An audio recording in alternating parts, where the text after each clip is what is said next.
क्या आपने कभी सोचा है कि आखिर क्यों कुछ लोग बिना थके घंटों तक किसी काम में लगे रहते हैं, जबकि कुछ लोग थोड़ी सी मुश्किल आते ही हार मान लेते हैं? क्या वजह है कि सफल लोग सिर्फ मंजिल की परवाह नहीं करते, बल्कि सफर का भी आनंद लेते हैं? अगर आप भी अपने जीवन में धैर्य, फोकस और अनुशासन की कमी महसूस करते हैं, तो ये वीडियो आपके लिए। नमस्कार दोस्तों, आज हम बात करने जा रहे हैं एक ऐसी बुक की जो आपकी सोचने का तरीका हमेशा के लिए बदल सकती है। The practice mind. ये बुक लिखी है थॉमस एम टर्नर ने। ये किताब सिखाती है कि कैसे हम हर छोटे से छोटे काम को भी एक कला की तरह करें और उसे बोरिंग जिम्मेदारी की बजाय उसे एक इंजॉयबल तरीके से करें।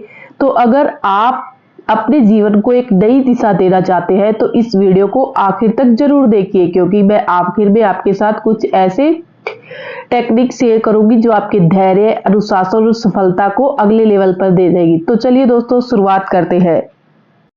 हमें लक्ष्य नहीं, प्रक्रिया पर ध्यान दें। हम में से ज्यादातर लोग सिर्फ रिजल्ट पर ध्यान देते हैं, प्रोसेस पर नहीं।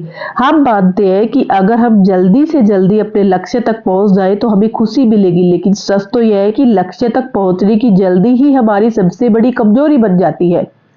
आप सोचें कि अगर कोई कलाकार, संगीतकार सिर्फ मंच पर परफॉर्म करने के बारे में सोचता रहे और प्रैक्टिस नहीं ना करे और प्रैक्टिस को बोरिंग मानने लगे, तो क्या वह कभी महान बन सकता है? जवाब होगा नहीं। यही सिद्धांत जीवन के हर क्षेत्र में लागू होता है कि अगर आप सिर्फ सफलता के बारे में सोचते हैं और अभ्यास से बचते हैं तो आप कभी महान नहीं बन सकते। लेखक इसमें सीख देते हैं कि अपने काम को एक प्रैक्टिस की तरह ले। किसी भी काम को मजबूरी के रूप में न करें, बल्कि उसे सुधारने के अवसर के रूप में देखें। रिजल्ट पर ध्यान देने की बजाय अपनी प्रक्रिया यानी कि प्रोसेस पर फोकस करें। जो भी काम करें उसे पूरी एकाग्रता के साथ करें। इसे माइंडफुल प्रैक्टिस कहते हैं। क्या आपने कभी ऐसा कोई काम किया है जिसमें आप सिर्फ नतीजों पर चिंता कर रहे थे और उस सफर का आनंद नहीं ले पाया? उसके बाद चलते हैं वर्तमान में जीना सीखें।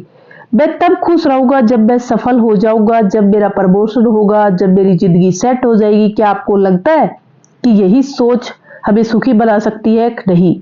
हमेशा कल के बारे में सोचने से हम आज का आनंद खो देते हैं। जब आप कोई काम करते समय भूतकाल के बारे में सोचते हैं तो आप पछताते हैं।